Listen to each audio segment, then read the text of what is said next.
Welcome to our next part of Backstage Pass, John's route. Okay, so last time we talked with Dale, and well, like, we did the job, figured out that Matthew is a freaking model.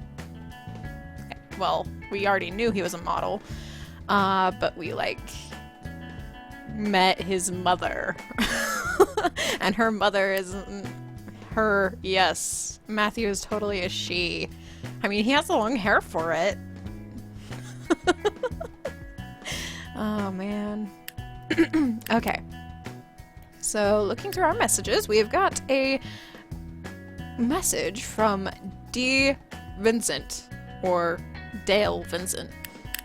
Vincent is a really cool name, by the way. I really like Vincent as a name. I have another photo shoot for Midnight Cosmetics next week, Thursday morning. Please reply if you can be there.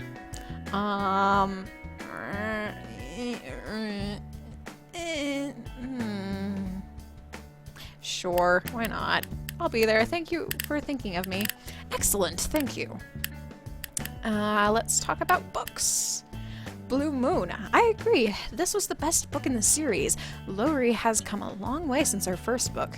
I most enjoyed The Galaxy of Illusions. That was incredible. Probably the most beautiful part of the whole thing. I can't wait to see it in the movie. And it's not going to be as good. Not that the movies are bad, but I doubt they can capture the awe that the book manages. That's kind of how books are. And a lot, like, we don't have anything in here, so I don't need to worry about it. But that tends to be how books are.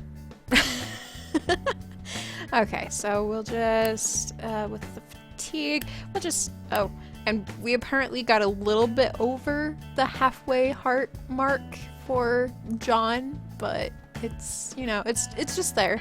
Let's see. Why is... Okay, so fitness is the highest, and then next is intelligence, and then next is fashion. So if we're looking at the stars here, you can kind of figure out which stat is whose.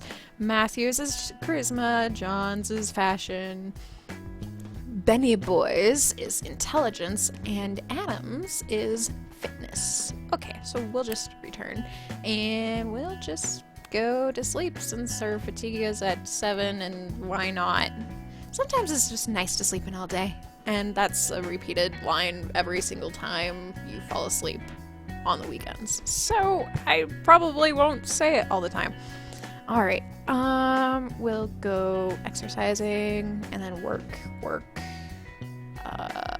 exercise, pho. Get some pho. Because pho is amazing.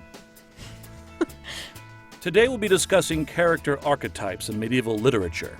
The most common type is the knight-errant, a knight who would travel around doing chivalrous deeds. Just like John's show, I guess that's where the name comes from. The knight-errant was often accompanied by a lady who would lead him to his next adventure. The lady rarely acted as a romantic partner, and she would provide him with the knowledge and tools to defeat his opponents. A girl raises her hand and Professor Covalt nods at her. If the lady had everything necessary to defeat the bad guys, how come she didn't just do it herself? Maybe she was afraid she'd break a nail. The guy sitting in the back row whispers just loud enough for the girl to hear. Professor Covalt ignores him. An excellent question, and a perfect segue into your assignment. You'll be writing an essay on the character archetype of your choice, along with an analysis of how it represented medieval culture and how those types are still used in today's media and culture. 16 pages. Due next week. I would die. That would be like writing a few... I'm not really a procrastinator. Like, I'll procrastinate certain things, but for the most part, whenever I'm assigned something, I start like the day of and hopefully get at least halfway done. With 16 pages, I would not be able to do that. I'd probably maybe get like a fourth of the way done. Maybe. 16 pages? That's ridiculous! The guy in the back row sputters indignantly. Professor Koval gives him a withering glance. I know. Hardly seems like enough to cover everything that needs to be said, doesn't it? Do your best to be concise. Oh man, Professor Koval, you're pretty awesome, although somewhat evil. Maybe that hitman thing wasn't so far off. I enter the studio and immediately begin setting up my station. Ready for another round with the Midnight Clan? Well, now that I know they're part of the Midnight Line, I'm really nervous. I didn't mean to worry you. Will it make you feel better if I tell you that's not their real name? Well, I always assumed Midnight was some sort of stage name, although talking about it makes me curious. Dale coughs and leans in. Partridge. What? Madeline Partridge. And her son? Matthew Partridge. But don't say it to their faces. Why not? Big industry secret? And nothing a little bit of time online can't tell you, but stage names exist for a reason. Whether it's to build a character, afford privacy, or just not conflict with someone else, it's always important. So, calling someone by their given name in a professional setting is rude. The door to the studio opens and a petite girl with golden hair enters. Good morning, Mr. Vincent. I trust everything is ready? Ready as we'll ever be, Nicole. Nicole scans the room quickly and her eyes settle on me. Oh, you're that girl from the mall. Sean. What are you doing here?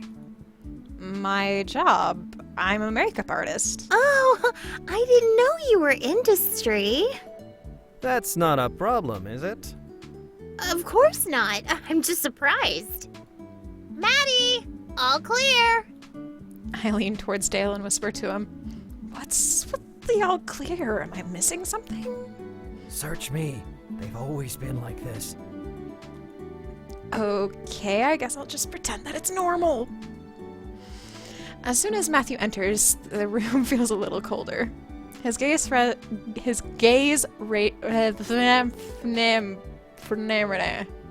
not one of my videos unless I'm doing something like that. His gaze rests on me for a brief moment, and he eyes me with only the faintest recognition. Work mode, huh? It's hard to believe that this is the same guy who looked like he was on the verge of tears last time I saw him. Is that the mark of a professional? Shall we get started? Ready when you are. Matthew sits in front of the mirror and waits patiently for me. Nicole pulls up a chair and sits a few feet away from us. In what appears to be a gesture of friendship, she strikes up a conversation. So, Sean, Yes? how long have you been a makeup artist? I think I've lost count. It's been a while, though. Matthew inspects himself in the mirror. I can tell. Your work is very polished. That was very quiet. Matthew, why are you so quiet? Oh, thank you. Matthew nods coolly and strides off towards the photo area. Nicole pulls her chair closer to me and offers a smile. So, are you new in town? I haven't seen you around before. Yeah, just came here for college. Where are you from? Hawaii, one of the smaller islands. Oh, that sounds amazing. It must be gorgeous back there. It definitely is. I didn't really notice until I moved to the city, though. You never know what you've got until you've lost it, right? What about you? Are you from around here? Born and raised. I've done a couple of photo shoots elsewhere, but no place as nice as Hawaii. Unlike Maddie, who's already been there twice. She sighs forlornly. Is that resentment in her voice? What should I do? You could ask if she envies Matthew, suggest that she'll make it to Hawaii someday, or you can change the subject. I'm not sure the difference between those two, to be honest. But I don't really know the difference between all of these. I've played this game so much, I just don't even... There's some choices that I remember, but there's others that I don't think really matter. I mean, I don't know, but this one I don't think really matters. I'm just gonna change the subject because it has nothing to do with John. So, you know. So, any suggestions for someone new to the city? Places to eat? More importantly, places not to eat? Oh dear, I'm afraid I couldn't help you with that. I never eat out. Really? There's this really great service that makes daily meals and delivers them, perfectly balanced with only the freshest ingredients. I never have to eat out when I can request anything I want. I'm going to assume that it's out of my price range. Nicole giggles. I guess I'm a little spoiled. I'm going to hold back my commentary on that one. We're finished. Oh, right. Well, let's be on our way. Nicole gathers her things and escorts Matthew out of the door without another word to me. Today was a good work day. I earned $300. That's a nice paycheck right there. Every single time. That's pretty awesome. But you don't get a whole lot of those jobs, and that makes me kind of sad. Okay, so buy a bowl of soup. Yum, I'm feeling better already. And let's see. Yeah, we'll continue on. So not much changes. We'll continue on to here. Ooh, Benito Zero, another job. Got another hotel job next Friday night. Right back if you can make it. And Lloyd Newton next week. Sean, the network will be calling us with their decision next weekend. Let's meet at the faux place to celebrate or drown our sorrows if we don't get greenlit. Either way, see you there. Okay, thanks, Lloyd. That's fantastic. Anyone into fashion? Anyone else want to talk fashion? It's autumn now. What are you putting in your wardrobe? Short skirts at the Divide are just too cute to ignore. Better grab one now before the weather gets too cold to wear it. Do I want to buy those clothes? I mean, I guess you could, but at the moment it doesn't really matter. I mean, I don't have enough affection towards John, or John doesn't have enough affection towards me to really want to go out right now. So, you know, there's always that. Let's see. What am I doing? Everything is going crazy. Sorry. Okay, so we're just gonna continue on. We'll just go to sleep. Sometimes it's nice to just sleep in all day. I didn't accept Benny Boy's job because that'll be for a different playthrough. Because, you know, I should have just ignored Dale's one email, but I didn't. Oh, excuse me. But, you know, I didn't because that's always so much fun. Alright, so what do we want to do this week? Probably just exercise most of it. Do we want to exercise most of it? We'll just do an equal amount this week and go get some pho. I'm not sure if there's any special... I don't think so. Not until, like, October, I don't think. Just like, what the heck? What? Yeah. I don't remember. Okay, well, we'll just continue on. Professor Kovault starts the class by writing out a summary of our upcoming exam.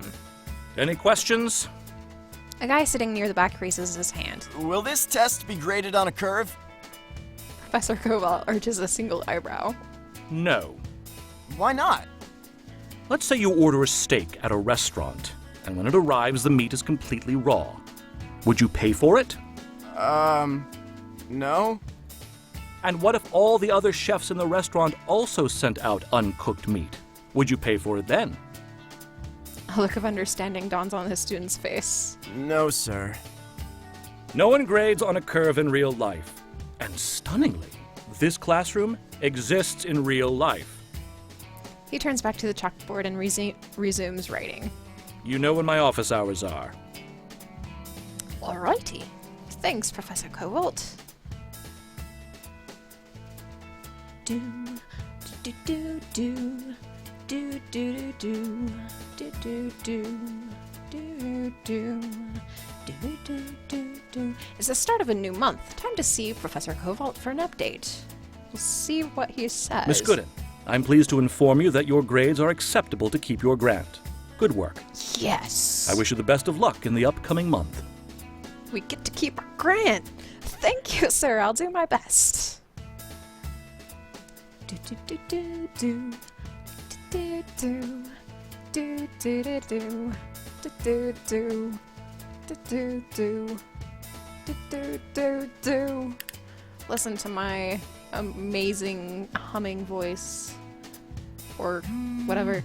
Lloyd seems insistent that you join us for lunch today while we wait for the network to phone us about our show. Be at Faux 24 by noon. Okay, thanks, John. And off I go.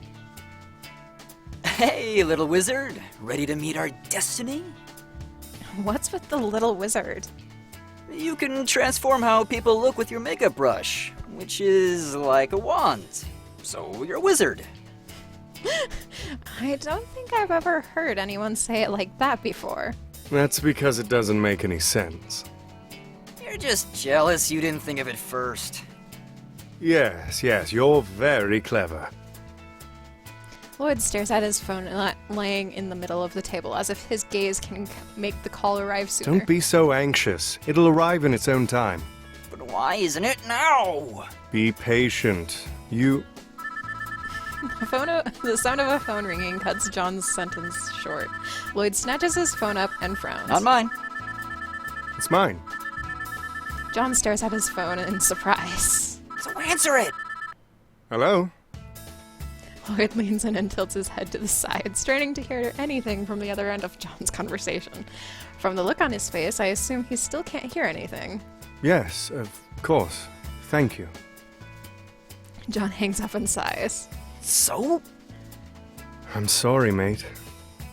My heart sinks in my chest. I know that as much as I wanted this show to happen, Lloyd wanted it even more. Oh, John. Cops and Robbers has been greenlit! Yes! Lloyd screams and throws his arms around John in a rough hug. I hate you, you beautiful, beautiful man! Lloyd waves down the nearest server. 3 large bowls of the number 5 special, and a side of chagyo. No, 2. And, do you have any goy to do? I turn to John. Is he always like this? He likes to celebrate. It's worth celebrating. Lloyd finishes his order and returns to our We've conversation. got so much to do. I've got to call the cast for a read-through. Wait, I need to get the scripts finalized first. He turns to me. Oh, right, I needed to ask you something. Sure. You do special effects makeup, right? It depends. I did a lot of wounds and stuff for Ancient World and Forbidden Island. Good, because I'd like you to return as the makeup artist for Cops and Robbers. Thank you, sir. I appreciate it. There's an artist out west who I want to design the scar for John's character. I'll give him your contact info so you can talk it out. Of course. Thank you very much. Don't forget my birthday is this Thursday. Was thinking we could hang out in the afternoon, yeah? Adam. Okay, so it has now been 20 minutes, or almost, and that'll be the end of this episode. Not a whole lot has happened. A lot of the stuff in this game is like, kind of going through the weeks and kind of watching the chibis, and I actually enjoy those chibis, especially later on. Well, it's fun how they did things. So, anyways, it's great. I guess we'll just look through our status real quick. Fatigue needs to go back down. We'll go to sleep this week. And then we've got 2 things that but we've got a few things that we'll read next time. Anyways, like always, have a fantastic week. just, you know, I hope you guys enjoy this video, and we'll see you next time. Bye!